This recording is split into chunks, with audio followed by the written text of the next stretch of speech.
The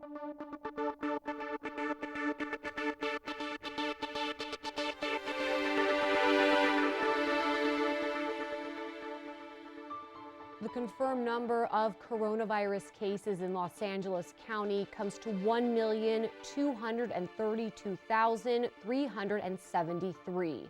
The confirmed number of deaths reaches 23,831. Here in Torrance, the total number of confirmed cases is 7,230, with total confirmed deaths at 208. Welcome to COVID-19 Today. I'm Rhiannon Trutanich. It's 4 p.m. on Wednesday, April 28th. Los Angeles County Public Health announced they are reviewing the new mask-wearing guidelines and recommendations from the U.S. Centers for Disease Control and Prevention and plan to update the county's health officer order shortly. The new guidance eases up on the mask-wearing mandate. Agency officials say if you're fully vaccinated, you no longer need to wear a mask outside unless you're in a crowded setting or venue like at a live performance, parade, sporting event, or when it's difficult to socially distance with strangers. You can also unmask when walking, biking, or running outside alone or with members of your household. Unmasking is also allowed when gathering with small groups outdoors with others who are fully vaccinated. Now, when should masks still be worn? Well, officials say even if you are fully vaccinated, be sure to wear them when indoors and around people not from your household, like when grocery shopping, at a hair salon, museum, movie theater, restaurant, riding public transportation, or attending small indoor gatherings. This change comes as more than half of U.S. adults have gotten at least one dose of a COVID vaccine, and more than a third have been fully vaccinated.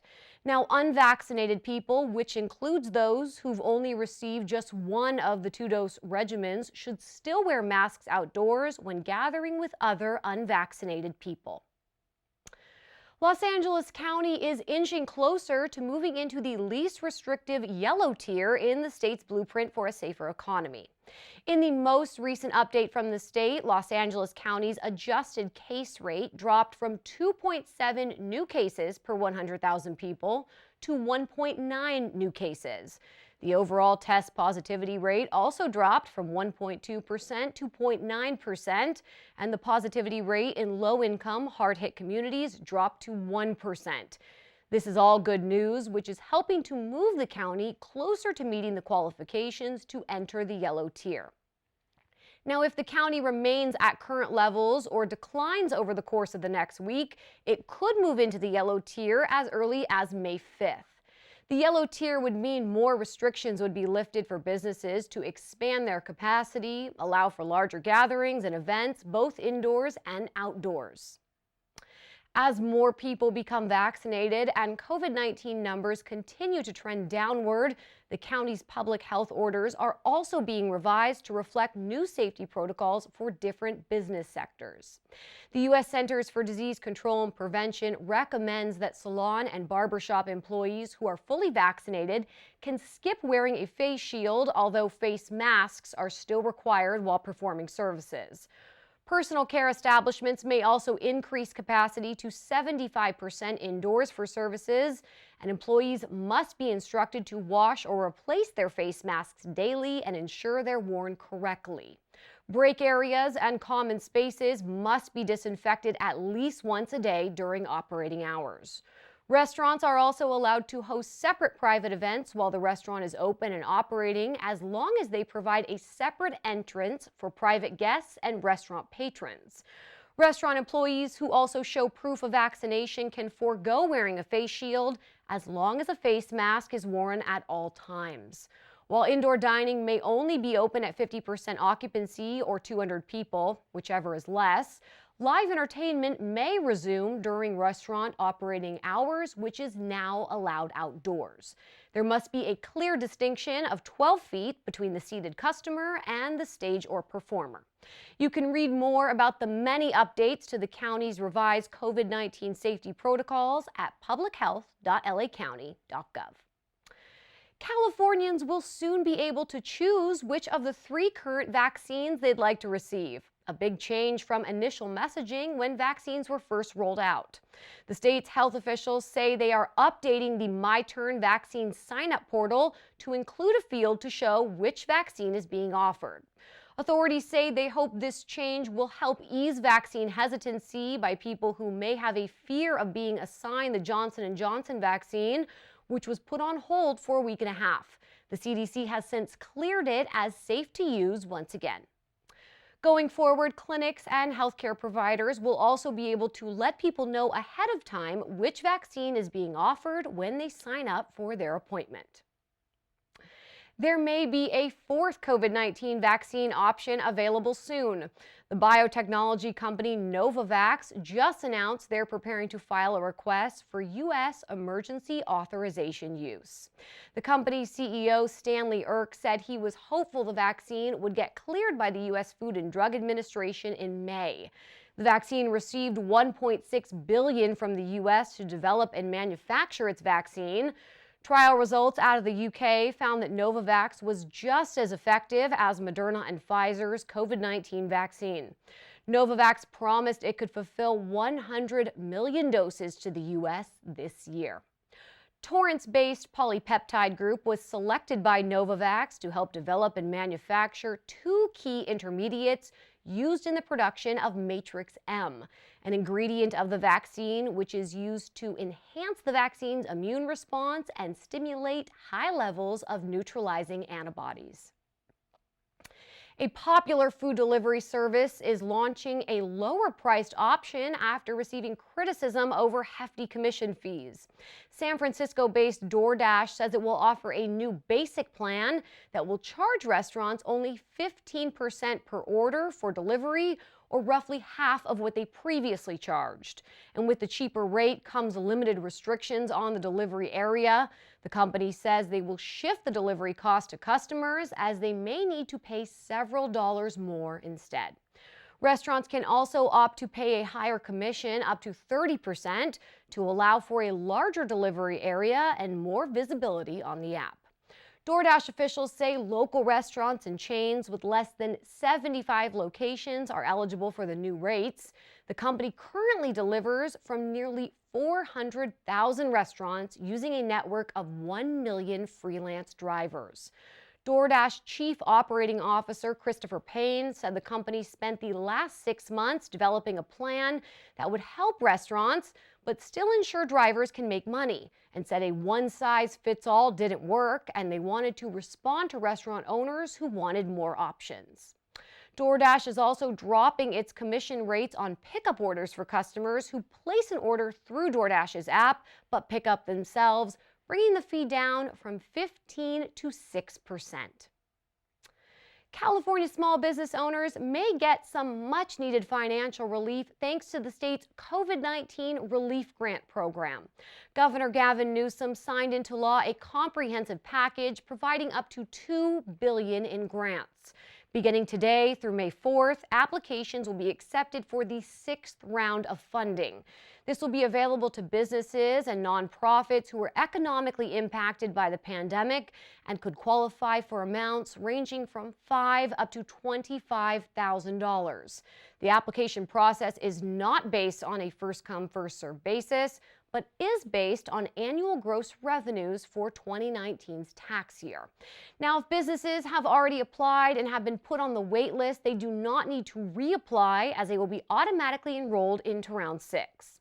To learn more, go to careliefgrant.com. As the COVID-19 pandemic continues, the Department of Homeland Security is pushing back the deadline once again for Americans to get the real ID. The new deadline is now May 3rd, 2023. The federal government says air travelers 18 and older will need a real ID compliant driver's license or ID card to pass through security checkpoints to fly domestically. This was put in place in 2005 to ensure travelers' identity in light of the 9/11 attacks, but only recently have all 50 states come into compliance. Last year, the deadline was pushed to October 1st, 2021, after DMV offices around the country were shut down for months due to the coronavirus outbreak. The DHS says as of now, only 43% of all state-issued driver's licenses and identification cards are currently Real ID compliant. Today marks National Workers' Memorial Day and is celebrated on April 28th, the anniversary of the creation of the Occupational Safety and Health Administration, or OSHA. This year also marks OSHA's 50th anniversary, as they were founded in 1971. The American Federation of Labor and Congress of Industrial Organizations, or AFL-CIO, first designated this as Workers' Memorial Day in 1989. And in celebration, a number of special events were hosted virtually by various organizations around the country today. While workplace safety has seen drastic improvement over the past 30 years, recent data from the Department of Labor's Bureau of Labor Statistics suggests that workplace fatalities continue to be a concern in the U.S. This year, with the pandemic, the lives of essential workers are especially celebrated as thousands put their lives on the line for their job. This designation serves as an important reminder to promote safe work habits and processes in the workplace. Torrance Council members were invited to check out what will likely be the future of how we ride public transportation. The new Flyer Industries Xcelsior battery electric bus made a stop here in Torrance as part of a Southern California tour. The new Flyer is visiting all of their customers to debut their new electric bus. The Xcelsior is a zero-emission, quiet, and battery electric powered bus that has a range of nearly 200 miles on a single charge. It's considered the lowest in industry noise levels and offers a reduced operating cost. Torrance Transit is preparing to add 7 Xcelsior buses to its fleet in 2022, pending City Council approval. The 7 buses would be in addition to the current fleet of compressed natural gas buses, which also helps to reduce air pollution. You can check out more of what the Torrance Transit is up to at transit.torranceca.gov. Torrance City Council members headed back into the chambers last night in a hybrid council meeting. While the council members attended in person for the meeting, staff and viewers are still able to tune in virtually to participate. Items on the agenda included a resolution honoring Fire Captain Scott Kahn as he retires from the city's fire department after 33 years of service. City Manager Aram Shaparian also shared the latest COVID-19 response and recovery efforts by the city, sharing that many of the city's services have returned, including street parking enforcement, several cultural arts facilities reopening with safety protocols and modifications in place, outdoor performances, exercise classes, and larger festivals now starting to get rebooked in the city as well. All signs of some normalcy returning as COVID numbers continue to decline. The public also heard the Finance Department's third budget overview session featuring the General Services, Fire, Community Services, and Community Development departments. The City Council also approved several dark nights for the rest of the year, only removing one from the recommended list in December. Then the Council received a quarterly update from the city's Office of Economic Development as Fran Fulton, the Economic Development Manager, shared all of the ways the city is partnering and supporting local businesses, boosting tourism, and helping businesses in their recovery efforts. You can catch the replay of the entire meeting on our channel, on our website, and on our social media platforms. Well, before we go, at the end of each program, we like to share feel-good stories from our community, pictures, images, and videos that remind us of how resilient our community is and how Torrance truly cares. There's still a few more days to take part in the Mayor's Earth Day Bingo Challenge as it continues through April 30th. In celebration this year, the community is invited to join in on eco-friendly activities and actions that help save energy and keep the earth clean. You can still download and print out the bingo card from the city's website. Prizes include a reusable tote bag, eco-friendly eating utensils, and a small bag holder for when you walk your dog. And be sure to take photos of your activities and share them on social media and use the hashtag #TorranceLivingGreen. You can check it out at torranceca.gov/Earth Day. What a great way to show how we care for our community. Now, if you have a great story, upcoming event, a photo or video you'd like to share, Email us at covid19today@torranceca.gov. We'd love to hear from you. Well, that's our update for COVID-19 today. We'll see you back here tomorrow as Bella Shaw brings you the latest. Be safe, stay healthy, and thanks for tuning in. We'll see you next time.